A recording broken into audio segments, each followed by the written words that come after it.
The envelope arrived on a Tuesday, thick and cream-colored, with a return address I hadn't seen in months and hoped never to see again. My name is Laura Whitfield.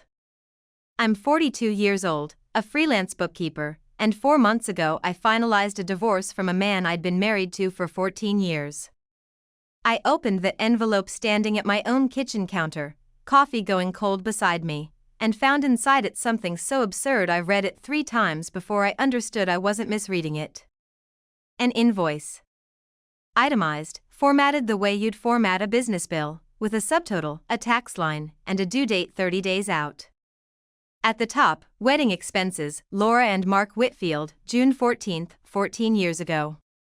Underneath, line by line, catering, florals, the band, the dress alterations, the venue deposit, every cost my mother-in-law Diane had personally paid, or arranged to have paid, for our wedding. Total due, $81,400. At the bottom, in Diane's small, precise handwriting, a single line, "Since the marriage did not last, I trust you'll understand why I'm requesting repayment of my investment. I want to be clear about something, because it matters for everything that comes after." For 14 years, Diane had called that wedding a gift. She'd said it at the reception, glass raised, in front of 140 guests, "My gift to my son and his beautiful bride." She'd said it every anniversary since, usually followed by some version of "You're welcome," delivered with a smile that never quite reached her eyes. I had heard that phrase so many times over 14 years that it had become background noise, the kind of thing you stop actually hearing. I did not, standing at my counter with that invoice in my hands, immediately understand what I was looking at. I understood it was cruel. I did not yet understand it was also a mistake, because for the first time in 14 years, Diane had put something in writing. I didn't know it yet, but that invoice wasn't a threat. It was the first piece of evidence I'd ever have that Diane's generosity had never once, in 14 years, been what she'd called it. Mark and I met when I was 26, working as a junior bookkeeper at a small accounting firm in Charlotte, and he was finishing his MBA on money his mother had made very clear, from our very first dinner together, that she controlled. Diane was warm in the way expensive things are warm, polished, generous-seeming, always paying for something before you could reach for your wallet, always mentioning, gently, what she'd paid for, weeks or months later, in conversations that somehow always circled back to her generosity. I didn't clock it as control back then. I clocked it as a mother who loved fiercely and had the means to show it.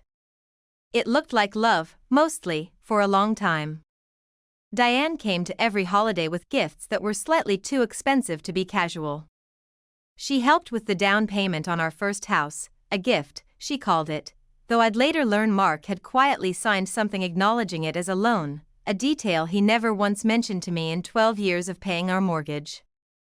She flew in for every one of our son Ethan's birthdays, every school play, and always, there was a check, a title transfer, a piece of paper somewhere that Diane held on to and I never saw. I wasn't naive. I want to say that clearly, because it would be easy, hearing all this, to assume I simply didn't notice. I noticed. I noticed the way Diane's generosity always came with a ledger only she could see, the way Mark flinched, almost imperceptibly, whenever his mother mentioned money in front of me. I noticed, and I told myself it wasn't my business, because it was her money and her son, and because for a long time, the trade seemed almost fair, Diane's control in exchange for a comfortable life I might not otherwise have had. I know now that fairness built on someone else's silence isn't actually fairness. It just feels like it, right up until the bill comes due. The marriage itself was, for most of those 14 years, something I believed in more than I probably should have, given the evidence. Mark and I built a real life together, a son, a house in a neighborhood I loved, a rhythm of Sunday mornings and summer trips that felt, most days, like something solid. There were frictions, certainly, every marriage has them, but I told myself, the way I imagine a lot of women tell themselves, that the frictions were normal, survivable, the ordinary cost of building something over more than a decade. What I understand now, looking back, is that a lot of those frictions traced back to Diane in ways I hadn't let myself see clearly at the time. The way Mark deferred to her on major decisions, where we vacationed, which school Ethan attended, even at one particularly memorable Thanksgiving, whether I should really keep working once Ethan started school, a suggestion Diane made directly to Mark, at the table, as though I weren't sitting 3 feet away. I remember the tightness that moved through my chest that day, the specific, wordless anger of being discussed instead of addressed. I said nothing. I told myself it wasn't the moment. There were a lot of moments I told myself weren't the moment. The divorce, when it finally came, wasn't dramatic in the way people expect. There was no affair, no single catastrophic betrayal I could point to as the reason. Mark and I had simply, slowly, become 2 people occupying the same house without much left connecting them, a drift so gradual I couldn't identify the exact point it became unrecoverable, only that by the time we sat down with a mediator, neither of us fought very hard to stop it. Ethan, 17 now and mostly through the worst of the adjustment, split his time evenly between us, and Mark and I had managed, mostly, to keep things civil. Diane had not managed civility at all. From the moment the divorce was filed, her warmth toward me evaporated with a speed that told me, more clearly than anything else could have, exactly how conditional it had always been. She stopped calling. She showed up to Ethan's school events on days she knew I'd be there and made a visible show of speaking to everyone but me. At Thanksgiving, the first one after the papers were signed, she'd made a toast that mentioned, with what I can only describe as surgical precision, "The family Mark is building now," a phrase that made it very clear whose family I was no longer considered part of.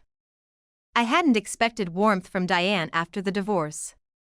I had, perhaps foolishly, expected something short of an itemized invoice for a wedding that had happened 14 years earlier, when she had stood up in front of 140 people and called a gift. I stood at that counter for a long time before I set the invoice down. Long enough that my coffee went from cold to room temperature to something I could no longer justify drinking. I didn't know yet what I was going to do with it. I only knew, with a certainty that surprised me, that I wasn't going to pay it, and that whatever Diane thought she was starting with that letter, she had no idea what she was actually starting. I didn't respond to the invoice right away. That was the first decision, and looking back, it was also the moment the story actually began, not the day the envelope arrived, but the day after, when I sat down at my kitchen table with a legal pad and started writing, not a reply to Diane, but a list. Everything I remembered her paying for. Everything I suspected had strings I'd never seen. Life, in the weeks that followed, mostly looked ordinary from the outside. I kept working, 3 regular clients, invoices going out, numbers that made sense and stayed where I put them, which felt, some days, like the only stable thing in my life. Ethan split his week between my place and Mark's, and I made sure none of what was happening with his grandmother touched him more than it had to. I didn't mention the invoice to him. I barely mentioned it to anyone. I did mention it to Priya, my closest friend since our sons were in preschool together, over coffee the following weekend, expecting outrage, expecting the kind of righteous anger friends are supposed to offer when someone's been wronged. What I got instead was a pause. A very slight, very brief pause, before Priya said, "God, that's awful." Diane's always been intense about money though, right? Something in the phrasing, "always been," said so lightly, so knowingly, snagged in me and didn't let go, though I didn't examine it closely that day. I filed it away as nothing, the way I'd filed away 100 small things about Diane over 14 years. I didn't ask Priya what she meant by always. I wish, now, that I had. It would have saved me a few very bad weeks of confusion later. The invoice sat on my kitchen counter for 9 days, weighted down under a coffee mug, before I finally called a lawyer, not to respond to Diane directly, but to ask a question that had been forming in the back of my mind since the moment I first read that itemized list: could she actually do this? Could a gift, given publicly, called a gift for 14 years, be legally reclassified as a debt after the fact, simply because Diane decided to call it one? The lawyer, a sharp, unhurried woman named Renata who specialized in family financial disputes, told me what I already suspected but needed to hear from someone with a license, without documentation, a signed loan agreement, a promissory note, anything establishing the wedding expenses as a loan rather than a gift at the time they were made, Diane's invoice had essentially no legal weight. It's a scare tactic, Renata said. The question is why she's using it now, and what she actually wants. That question stayed with me longer than I expected it to. What did Diane actually want? $81,000 was a real number, but Diane, from everything I knew of her finances, didn't need it. She'd made a small fortune in commercial real estate over 3 decades. $81,000 was, to her, closer to a rounding error than a genuine financial need. Which meant the invoice wasn't really about the money. It was about something else, a message, or a punishment, or a way of reasserting a kind of ownership she'd apparently felt over me, and over that wedding, for 14 years, without ever once saying so out loud. Something is off, I remember thinking, standing in my kitchen that evening. I just couldn't yet see the whole shape of what it was. Mark, when I finally mentioned the invoice to him, a stiff, careful phone call I'd been putting off, reacted with an embarrassment that felt, at first, reassuring. "That's insane," he said. "I'll talk to her." But there was something underneath his embarrassment that I couldn't quite place at the time, a kind of resigned familiarity, as though this wasn't the first time Diane had done something like this, only the first time it had landed directly on me. "She does this," he added, almost as an afterthought, before quickly steering the conversation elsewhere. "She does this." Present tense. A pattern, not an incident. I noticed the tense. I let it go. I had 14 years of practice letting things go where Diane was concerned, and old habits, I was learning, don't dissolve just because a marriage does. 2 weeks after the invoice arrived, I got a call from Ethan C. Casual, offhand, the way 17-year-olds deliver information without understanding its weight. "Grandma asked me weird stuff at dinner," he said. "Like whether you'd said anything about money. She kept asking if you seemed stressed lately." I asked him what he'd told her. I said I didn't know. It was kind of awkward, honestly. I thanked him for telling me, kept my voice light, and hung up feeling something cold settle low in my stomach that I couldn't immediately name. Diane was watching me. Not casually, deliberately, through my own son, gathering information about how her invoice had landed, whether it had rattled me, whether I was cracking under whatever pressure she'd intended it to apply. That, more than the invoice itself, was the moment the tightness in my chest stopped being occasional and started being constant, a low, humming awareness I carried with me through ordinary days, into client meetings, into grocery store lines, a vigilance I hadn't asked for and couldn't quite switch off. If you've ever realized someone was studying you the way you'd study a puzzle they intended to solve, not out of concern, but out of strategy, you understand exactly the shift that happened in me that week. I started, without fully deciding to, keeping records. Not just the invoice itself, but everything I could reconstruct, old emails from Diane, photographs from the wedding with her toast on video somewhere I knew existed, bank statements from early in the marriage when Diane's gifts had first started arriving with a frequency and precision that, looked at now, with a bookkeeper's eye instead of a grateful daughter-in-law's, told a very different story than the one I'd been telling myself for 14 years. It was going through old boxes in my garage, searching for the wedding video Mark's cousin had recorded on an ancient camcorder, that I found something I hadn't expected, a folder of documents from the house down payment, 12 years old, including a single page I'd never seen before, a promissory note, signed by Mark alone, acknowledging the down payment as a loan from Diane, repayable at Diane's discretion, with an interest clause buried in dense legal language on the second page. I sat on the garage floor with that folder for a long time. Mark had signed this a year into our marriage. He had never once told me it existed. For 12 years, I had paid half of a mortgage believing our house was fully, unconditionally ours, while somewhere in a filing cabinet, my husband and his mother had maintained a legal document suggesting otherwise. Even now, when I think about sitting on that garage floor, I feel the exact same coldness spread through my chest, the specific, quiet horror of realizing a home you believed was solid ground had actually been standing on someone else's terms the entire time. I didn't confront Mark about it immediately. I photographed every page, the same instinct guiding me that would guide me again later, and put the folder back exactly where I'd found it, in a box marked taxes, old, which I now understood had been a hiding place disguised as boredom. The safest kind of secret because no one goes looking through old tax boxes for anything interesting. I didn't know it yet, but that promissory note wasn't the only document Diane had quietly filed away over 14 years without my knowledge.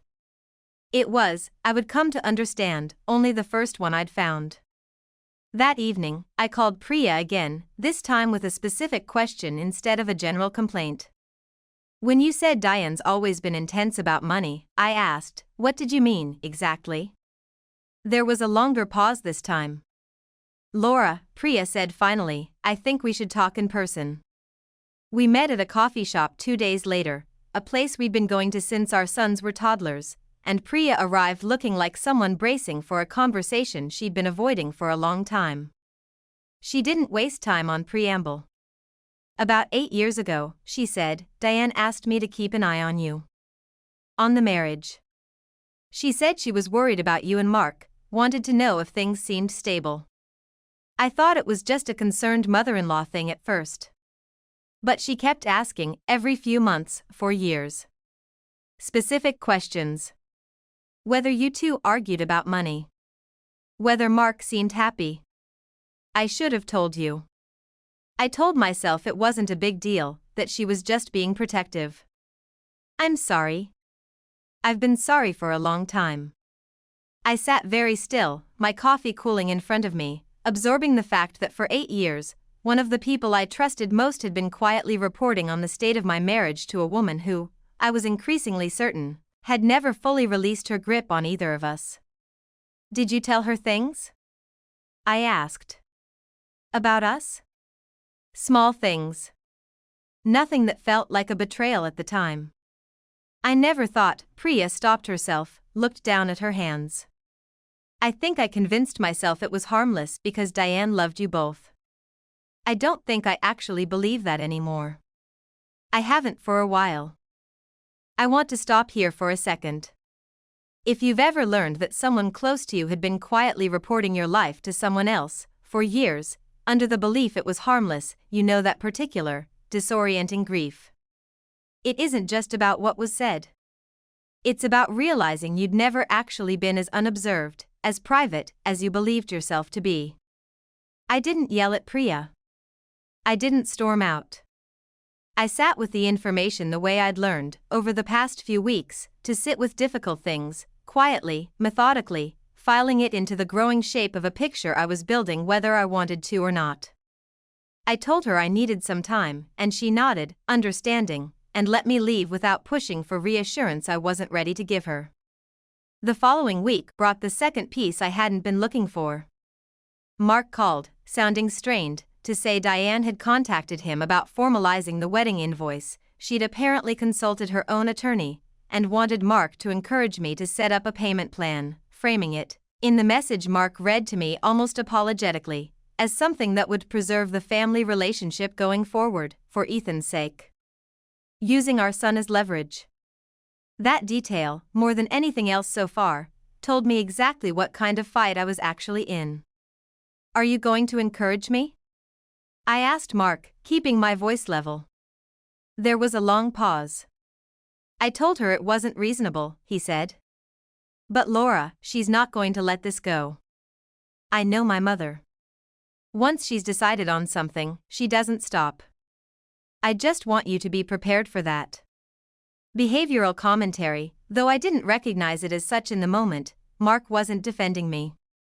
He was warning me, the way you'd warn someone about whether you knew was coming and had no intention of standing in yourself.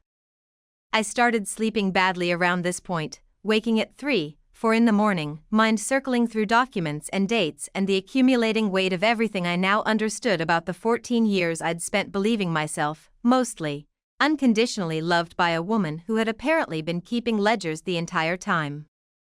Food lost its appeal in the particular, functional way it does under sustained stress. I ate because Ethan needed to see me eating, not because I wanted to. It was during one of those sleepless nights that I finally watched the wedding video, the one Mark's cousin had recorded, sitting untouched in a box for 14 years, digitized now onto an old laptop I hadn't opened in years. I watched Diane's toast again, this time with different eyes. "My gift to my son and his beautiful bride," she'd said, glass raised, the whole room applauding. But watching it now, slowed down by my own suspicion, I noticed something I'd never registered at the time, the way Diane's eyes moved, just briefly, to my own mother, seated near the front, before she said the word gift. A look I couldn't fully interpret, but one that read, unmistakably, as performance directed at a specific audience rather than a genuine sentiment offered freely. Retrospective commentary, I called it a beautiful toast for 14 years. I wouldn't call it that anymore. I'd call it the opening line of a contract I never knew I'd signed. I reached out to my own mother the next day, gently, carefully, and asked whether she remembered anything unusual about Diane around the wedding, any conversations that had stuck with her. My mother, 81 now but sharp as ever, was quiet for a moment before saying, she told me, at the reception, that she expected this marriage to last, and that she'd be watching to make sure it did. I thought it was strange at the time. I didn't want to say anything and start trouble before the marriage even began. Another piece. Another person who had known something, kept it quiet, out of love, or caution, or the particular instinct people have to protect a new marriage from bad omens instead of arming the bride with the truth. By the third week of that month, I had assembled, without fully planning to, something that looked less like a personal grievance and more like a case file. The invoice itself, the promissory note on the house, Priya's admission, my mother's memory of Diane's reception night warning, the wedding video with its telling glance, and a growing timeline of dates that, laid end to end, revealed a pattern I hadn't let myself see clearly in 14 years. Diane's gifts had never once arrived. Without some form of documentation attached, quietly filed, quietly retained, a paper trail of control disguised, consistently and deliberately, as generosity. This is the moment I started to understand something that went beyond my own marriage, something closer to a universal truth I've thought about often since. Some people don't give gifts. They extend loans they never call loans, because a loan invites negotiation, and a gift invites gratitude, and gratitude, unlike a contract, has no expiration date, no terms, nothing you can ever point to and say, this is paid in full. I had one more piece to find, though I didn't know it yet, the piece that would turn everything I'd gathered from a private grievance into something I could actually use. If you've ever assembled the truth about someone piece by piece, only to realize the final piece was something you'd been looking directly at for years without seeing it, stay with me. Because that's exactly what happened next. The final piece arrived, unexpectedly, from Renata, my attorney, 3 weeks into what I'd started privately thinking of as my investigation. She called on a Thursday afternoon, her voice carrying a note of genuine surprise. "I did some digging on the promissory note you sent me," she said. "It's not enforceable, it was never properly notarized, and Diane let the statute of limitations lapse years ago. But Laura, there's something else. I pulled property records on your former house, out of thoroughness. Diane's name is on a lien filed against it, for years ago. Did you know about that?" I did not know about that. I sat down slowly at my kitchen table, the same table where this had all started with an itemized invoice, and listened as Renata explained, for years earlier, at a point in the marriage I remembered as difficult but not catastrophic, Diane had quietly filed a lien against our house, tied to the unenforceable promissory note, apparently as leverage to be used at some future point Diane alone had decided on. Mark had signed off on it. I had not been told, had not been asked, had not, in any meaningful sense, been considered a party to a decision affecting a house I had spent 12 years helping to pay for. I sat with that folder of paperwork Renata sent over that evening, and I did something I hadn't planned to do. I photographed it, the same instinct as before, and then, instead of confronting anyone with it immediately, I simply sat with it. I understood, holding that lien filing, that I finally had something concrete enough to use. I also understood I wasn't ready yet to use it, that using it too soon, out of anger, would cost me the element I needed most, control over the moment itself. I didn't tell Mark I knew about the lien. I didn't tell Diane. I put the digital files in a folder on my laptop, backed them up twice, and went back to my ordinary life with a new, quieter kind of resolve settling into me, the resolve of someone who has decided, finally, exactly what she intends to do, and is now simply waiting for the right moment to do it. There was a scene, around this time, that I've thought about often since, a small, ordinary Tuesday when Diane called, out of nowhere, warmer than she'd been in months, inviting me to lunch to clear the air.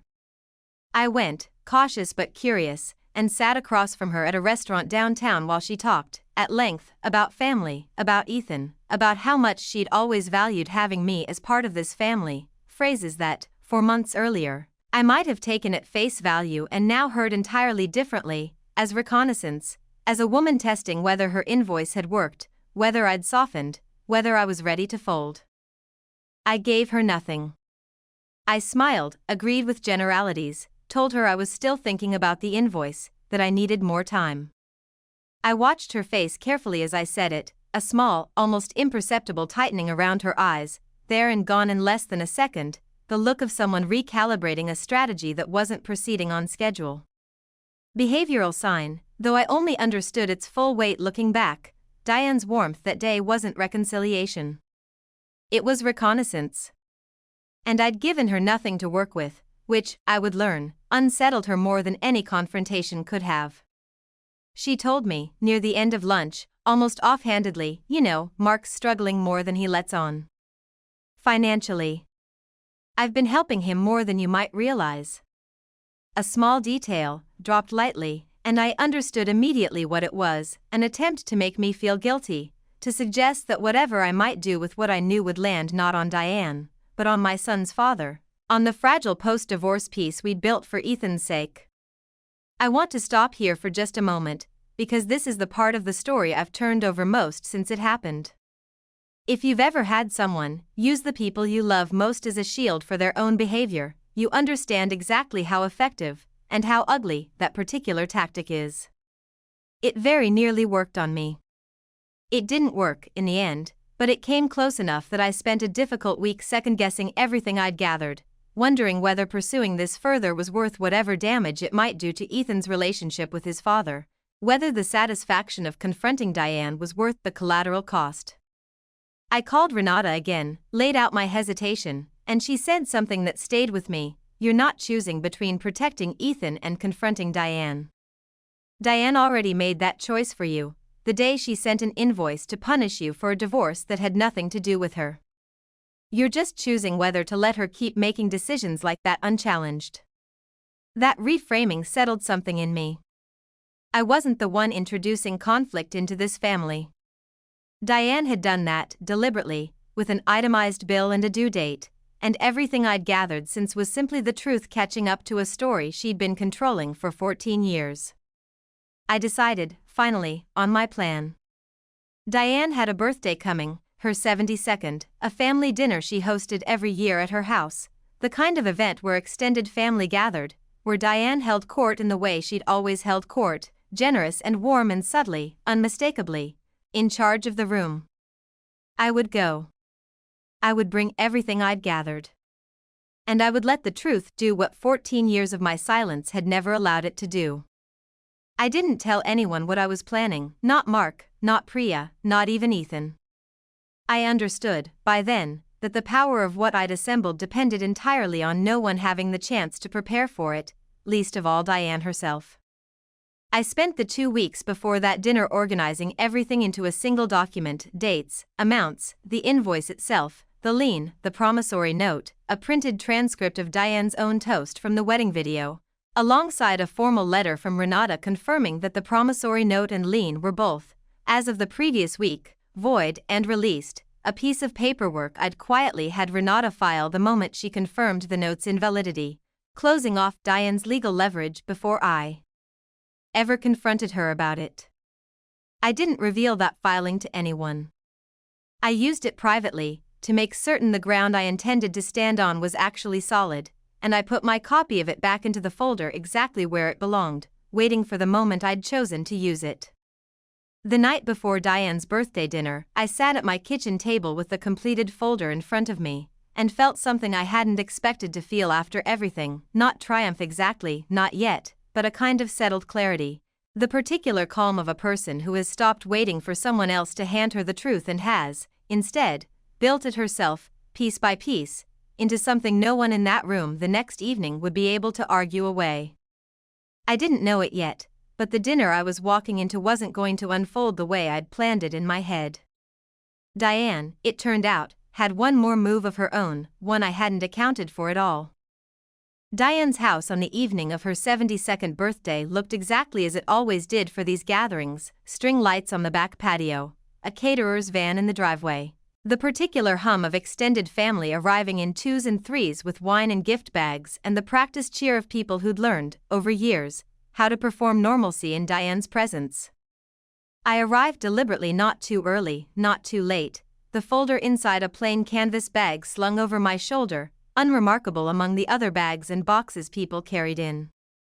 Mark was already there when I arrived, standing near the drinks table with the slightly braced posture of a man who'd clearly been told, by his mother, that I might show up difficult. Ethan found me in the entryway and hugged me, quick and easy, before disappearing toward the patio where his cousins had gathered. Priya wasn't there. We hadn't spoken much since our coffee shop conversation, though she'd texted twice, careful, uncertain texts I hadn't fully answered yet. Diane found me within the first 10 minutes, warm in front of the room the way she always was, kissing my cheek, telling a cluster of relatives near the kitchen how glad she was I could make it despite everything, a phrase delivered with just enough weight to let everyone present understand there was an everything worth noting. I smiled. I let her have that moment.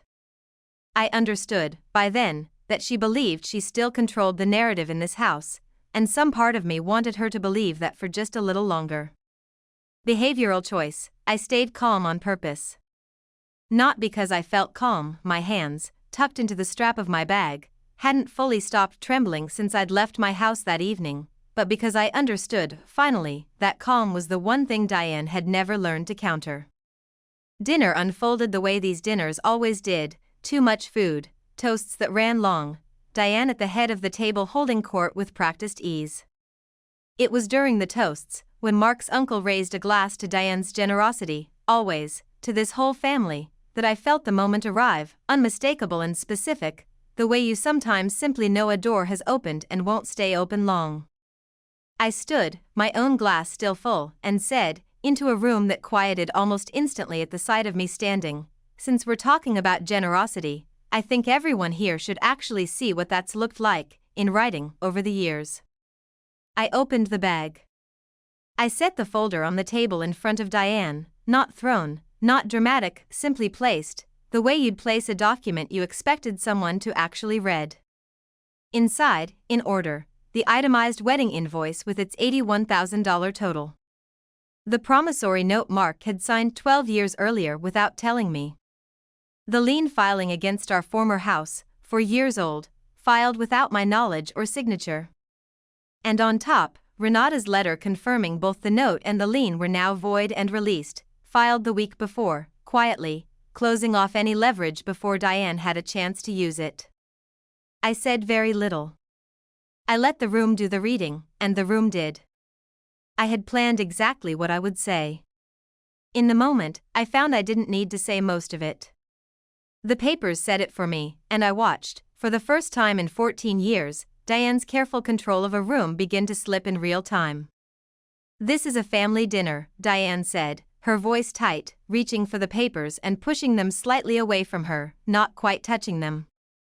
"I don't know what you think you're doing, Laura, bringing legal documents to my birthday, but this is not the place. You mailed me an invoice for my own wedding," I said, my voice steady, quieter than hers. "At my kitchen counter. 4 months after my divorce. I think this is exactly the place." Diane's jaw tightened, and something shifted in her posture, the practiced warmth dropping away with a speed that told everyone at that table more than any document could have. "You have no idea what I've done for this family," she said, her voice rising now, carrying easily across the suddenly silent room. "Every gift, every dollar, every single thing I've given, and this is what I get." A woman who couldn't keep a marriage together for even 14 years, lecturing me about generosity. The room absorbed that line the way a room absorbs a slap, a collective, involuntary flinch, several relatives suddenly very interested in their plates. The marriage ended because two people grew apart, I said. That's not what tonight is about. Tonight is about a lien you filed against a house I paid for, without telling me, and an invoice you sent trying to collect on a gift you called a gift in front of 140 people 14 years ago. I turned slightly, addressing the table now, not just Diane. I have the video of that toast, if anyone wants to see it. Diane's sister Carol, seated near the far end of the table, someone I'd always found kind but distant, someone I'd genuinely never expected to speak up in a moment like this, set down her fork with a small, deliberate click. Diane, she said, quietly but clearly enough to carry, is that true? About the lien? Diane didn't answer immediately, and in the silence that followed, I watched something in Carol's expression harden, not shock exactly, more like a suspicion long held finally confirmed. You did the same thing to David and me, Carol said, before we bought the lake house. I never told anyone because I didn't want to make trouble. I'm starting to think that was a mistake. I hadn't known that. I hadn't expected an ally in that room at all, let alone one who revealed, in that moment, that Diane's pattern extended further than I'd even understood. Diane's composure, which had held through the first wave, began visibly fracturing under the weight of her own sister's testimony landing in front of the family. That was completely different, she said, too quickly. David needed the help. I was protecting my investment, the same as any reasonable person would. Investment, I repeated, letting the words sit in the air. That's the word you keep using. Not gift. Not love. Investment. Diane's face went through several expressions in quick succession: anger, then something closer to genuine confusion, as though she were hearing her own language reflected back and, for just a moment, not recognizing it. You're twisting this, she said, but the certainty had gone out of her voice. Everything I've done for this family. You filed a legal claim against my house, I said, evenly, without telling me it existed, for 4 years. That's not family. That's leverage. Mark, who had been silent through all of it, finally spoke, his voice quiet but carrying clearly. Mom. She's right. I should never have signed that note without telling Laura. I've known that for a long time and I never said anything, because I didn't want to deal with the fallout. He looked at me, something like genuine shame crossing his face. I'm sorry, Laura. I should have told you years ago. I hadn't expected that from Mark, not that night, not in front of everyone. It didn't undo 12 years of silence, but it mattered more than I expected it to, hearing him say it out loud, in this room, in front of his mother. Diane, cornered now on 2 fronts, did what I'd come to expect from her over the preceding weeks. She pivoted, sharp and fast, toward blame. This is exactly why the marriage failed, she said, looking around the table for support that wasn't fully arriving. This need to make everything a grievance, to turn every act of love into a conspiracy. I gave you a wedding. I gave you a house. And now I'm the villain for wanting some acknowledgement, some gratitude, instead of being dragged in front of the whole family like a criminal. No one's calling you a criminal, I said. I'm asking you to stop pretending $81,000 is a punishment I owe you for a marriage that ended through no fault of mine. I've had my lawyer void the lien and the note. I'm not paying the invoice. And I think everyone at this table now understands exactly what your generosity has actually cost the people who accepted it. Ethan, who I hadn't fully registered, was still at the table, quiet and wide-eyed through most of this, spoke up then, his voice young but clear. Grandma, is that true? You put a claim on Mom's house? Diane looked at her grandson, and something in her finally, visibly, broke, not the collapse of guilt, not quite, but something closer to the collapse of a story she could no longer maintain in front of the one person in the room whose good opinion she still genuinely wanted. It wasn't meant to hurt anyone, she said, quieter now, the fight going out of her voice. I was trying to protect this family. I've always been trying to protect this family. No one at the table answered her right away. The silence that followed said more than any response could have. Diane didn't attempt to salvage the dinner. She excused herself, not long after Ethan's question, and didn't return to the table for the rest of the evening, the first time, in 14 years, I'd ever seen her leave a room she was hosting. The party dissolved awkwardly around her absence, relatives finding quiet, uncomfortable reasons to leave early, Carol squeezing my hand on her way out and saying only, "Thank you for saying something." Someone needed to. Mark found me in the driveway as I was leaving. "I'm going to talk to her," he said. "Properly. About all of it, the note, the lien, how she's treated you since the divorce. I should have done it years ago. I kept telling myself it wasn't worth the fight." He paused, looked genuinely uncertain for the first time in longer than I could remember. "I'm sorry, Laura. For a lot of it. I didn't offer him easy forgiveness that night, and I didn't owe him any. But I told him I appreciated him saying it in front of his mother, and I meant it. It was, in its own limited way, more than he'd given me in 12 years of quiet complicity." Diane called me 3 days later, not to apologize, not exactly, but to talk, her voice smaller than I'd ever heard it, stripped of the performance that had defined nearly every interaction we'd had over 14 years. "I need you to understand something," she said, and what followed was the longest, most unguarded thing I'd ever heard her say. "When I was young, my own mother controlled everything with money, what I could have, what I could do, always with strings, always with a debt attached, even when she called it love.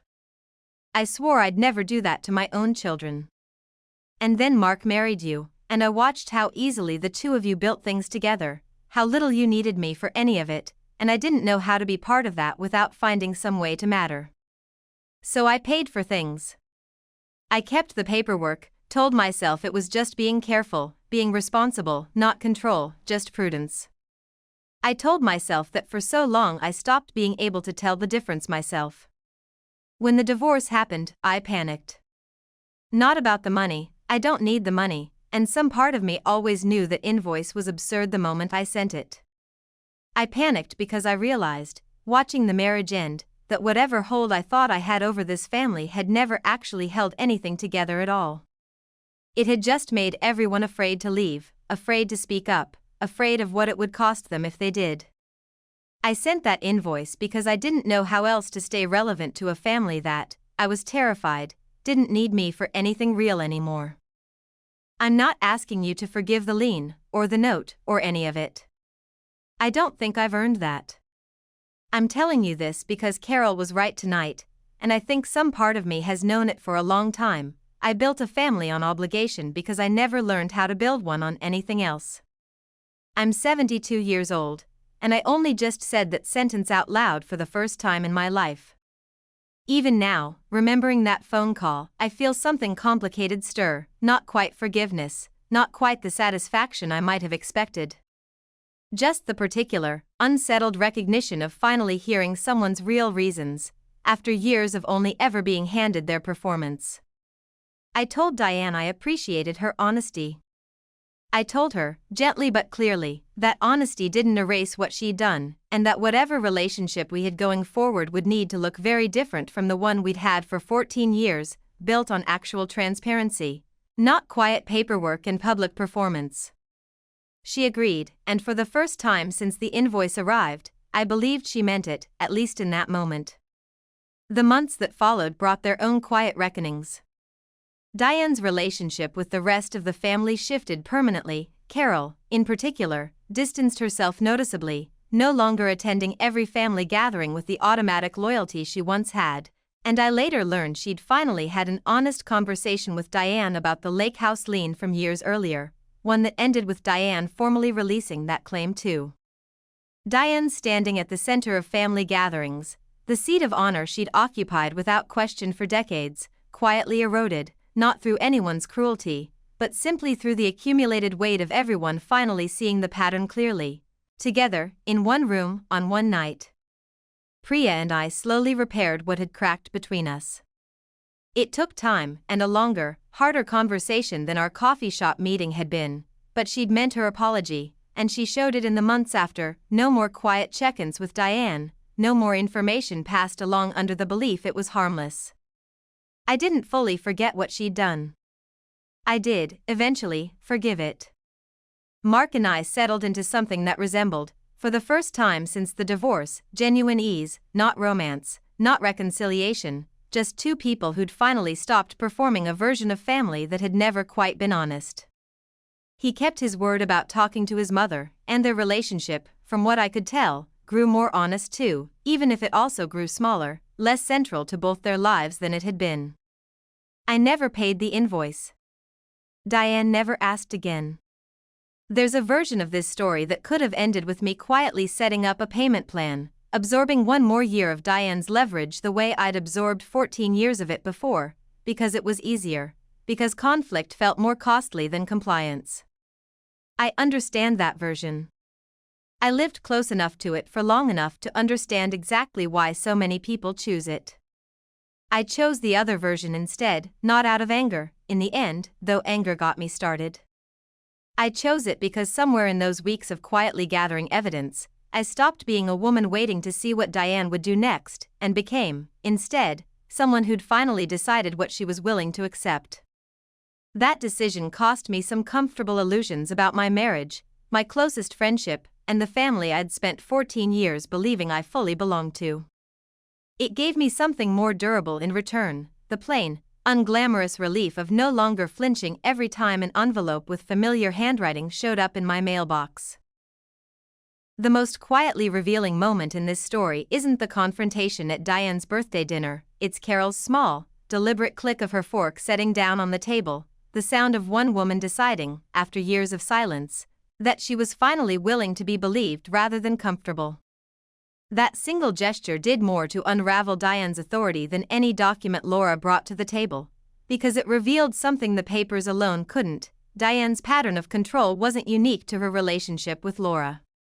It was a family-wide architecture, decades old, sustained entirely by the agreement of everyone around her not to name it. What the story ultimately turns on isn't whether Diane loved her son and daughter-in-law, she clearly did, in her own distorted, transactional way. It's the distance between love and possession, and how easily one can be mistaken for the other when it's dressed in generosity.